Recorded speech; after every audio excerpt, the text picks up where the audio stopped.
Hey kids! Well, this video is going to be a little bit off subject, but just stopped here at the local Tesoro station near where I live up here in Alaska. And if you've been a follower of mine, you know I live in kind of a remote area.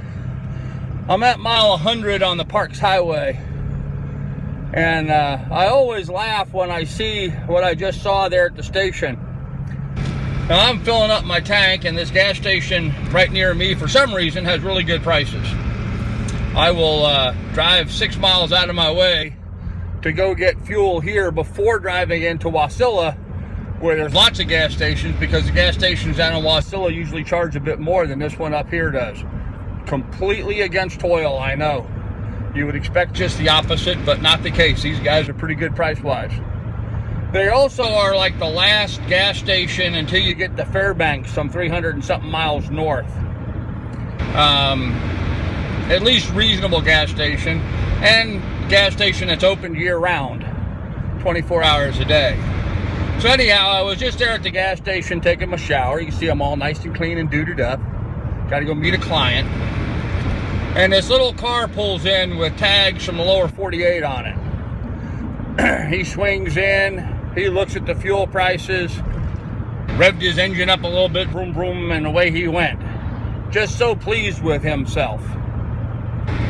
Well, I hope he's got one hell of a range in his little car, because today I know that the gas station up by Denali was closed for doing some work on it. And the one in Trapper Creek, well, you can never tell whether they're open or closed. They just try to open and close whenever they feel like, it seems like. Not reliable. Next gas station after that's Fairbanks. Well, even I with my truck, and my truck gets some phenomenal range to it. I've got a huge fuel tank in here. I get, 600 miles, almost 700 miles in range on my full tank of gas. So, I can drive up to Fairbanks and back without a problem. But that little car, if he was pulling in checking fuel prices, that means his fuel is already low. And he's thinking he's going to drive on by and go to the next gas station. Folks, you got to know where you're at. You got to pay attention to things like that. You got to think ahead. Up here in Alaska is not like down in the lower 48. There's not a gas station every 5 or 10 miles. Or even if you live rurally, there's not a gas station every 50 miles. Most places in the lower 48, and I've lived some pretty remote places, you can pretty much wait for your fuel low light come on, telling you that you need to hurry up and get fuel quickly, that you're running out. You can have that light come on, and 99 times out of 100, you can find yourself someplace to get fuel so that you don't run out of gas. Up here in Alaska, that's just not the case. Especially in this part of Alaska where everything is, so few and far between. Now, I'm blessed in the area that I lived, that I'm living in here, because I'm 3 miles to the Parks Highway. I'm driving Montana Creek Road right now, so I got 3 miles on Montana Creek Road to get to my driveway. I just pulled on. And then I'm 3 miles up the Parks Highway to get to a little area known as Sunshine. Now, in Sunshine, we've got Cubby's, which is our little grocery store. And it's a pretty good little grocery store. It really is. The prices aren't half bad. You do got to watch the expiration dates on some things, but, all in all, it's a pretty good little grocery store. We've got a True Value hardware store, which is just as convenient as all get out, especially since he also operates a bit of a lumber yard next to it. We've got a credit union. We've got a gas station, the Tesoro, and we got a Subway sandwich shop. We've got fast food. And the Tesoro gas station has a gas station. It also has showers. That's where I go take my shower since I live in a dry cabin. And it also has a liquor store, and they sell beer and stuff, which of course is real important. But anyhow, I just thought it was funny seeing that guy pull in and decide the fuel prices weren't so good. And boy, he was going to head to the next gas station down the road. And up here, that can be a death sentence, especially in the winter time.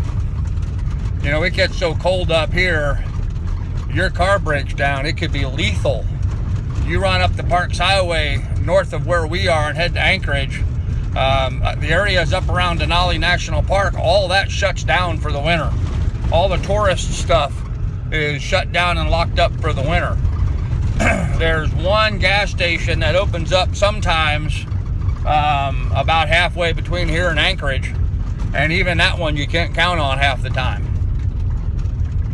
So it's a 300 and something mile stretch that you just got to be prepared for. And if you got out there in the middle of it, well, it might be a long time before another vehicle comes by. And if it's minus 30 out and your car breaks down, or worse yet, catches fire and you got to get out of it, and you're exposed to the elements, well, you better hope you brought some survival gear with you, because up here in Alaska, it's no joke. You really got to concern yourself with that kind of stuff. I don't run to Cubbies. I don't run to the Tesoro, which is a total of 6 miles each way from my place, without having I got in the back, I got heavy boots, I got coats, I've got blankets, everything I would need to survive. I carry some extra water, which you got to be careful about up here in the wintertime because it freezes solid. Yeah, you just got to be prepared, and I guess that's what this message is about. Not about homesteads or farming or prepping. Well, I guess it's about prepping, isn't it? There you go. I'm doing a prepping video. How do you like that? Yeah, you got to be prepared up here. You got to think about those sorts of things. And you know, if we were in a talk about prepping, got me along those lines now. If we were in a stuff hits the fan scenario, and it's the dead of winter, and we've got 3 weeks of minus 30, well, you better have a lot of firewood, and you better have the ability of getting your livestock put in some place where they can get warm. I have known of some homesteaders up here in Alaska, no joke, brought the cows, the goats, the pigs, everything into their cabin, keep them alive. It can get that severe. Where I'm at isn't even all that bad. You get up around Fairbanks, you can look this up. You can look on YouTube. There's videos about it. Look at the minus 50 club. That's right, the minus 50 club. It's sort of a thing with students going to the University of Alaska in Fairbanks. When it hits minus 50, they like to go outside and in swimsuits and stand in front of the university sign that has a thermometer on it showing minus 50. I kid you not. Get on YouTube and look it up. The minus 50 club. It's funnier than hell. So, yeah, it can get downright cold up here. Downright cold. Life-threatening cold. So, that's something you guys don't have to deal with in the lower 48. You know, it's been so cold sometimes I would go and get in my truck and I'd be afraid to move it. I'd be afraid that my tires would just shatter from the cold. It's that cold out. The kind of cold where you sit into your car seat, and if you have vinyl car seats, you wonder if the vinyl is just going to crack and break and fall apart because it's frozen solid. Plastics don't really do too well up here because when they get really cold, they're very, very brittle. And so you got to be careful about your plastics, you know, in your house and on your vehicle, and, well, of course, anything outside. That's why we use rubber feed dishes up here. It's the only thing that can survive. So, anyhow, this is getting long. I have to get to the cabin. I gotta grab a change of clothes and grab my office bag so I can look like a professional. If only they knew. If only they knew. Anyhow, I got to go look professional and then go down and meet a client. I actually been pretty successful up here selling real estate. I picked up 8 new listings yesterday from a fella. 180-acre parcel and then a bunch of smaller parcels. Hey, if you guys are looking for a 1-acre piece up here in Alaska that's remote, yet near the road system, but still, up on a trail, remote and private, I got a couple 1-acre lots we just put on the market for $10,000 each.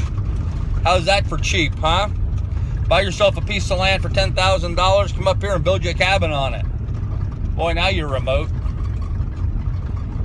Anyhow, I'm going to give a shout out too to some crazy ass people here in Alaska. They live down on the Kenai, so they're again about 300 miles south of me. But there's a crazy ass family down there. I think their channel is called Offgrid Alaska. You might want to check them out. They just started putting some videos up, and man, their place is a mess. I thought my place was a mess. My place looked beautiful compared to theirs. My place looks like the Taj Mahal. They got mud all over the place and all kinds of hillbilly setups going on. But they're fun, and they've got that Alaska spirit that is That's so amazing to be around up here. Oh, I got to go park. I'm chasing my ducks. They're all running. You saw the ducks in the video I did yesterday. Well, they're all running because they like getting underneath my truck. I guess it protects them from the weather because, you know, ducks can't get wet, of course. They can't get rained on. That would just be horrible, right? So they get underneath my truck. It also protects them from predators overhead, you know, owls and that kind of stuff. So anyhow, let me go grab the dog and get my stuff, and then I'm going to go to my meeting. Maybe I'll record another video on the way up. But yeah, this little video is kind of off topic, but be prepared up here in Alaska. Oh gosh, look at my hair. Jeez. Puffy head. I got puffy head going on. Like my ducks, right? I got a little puffy head.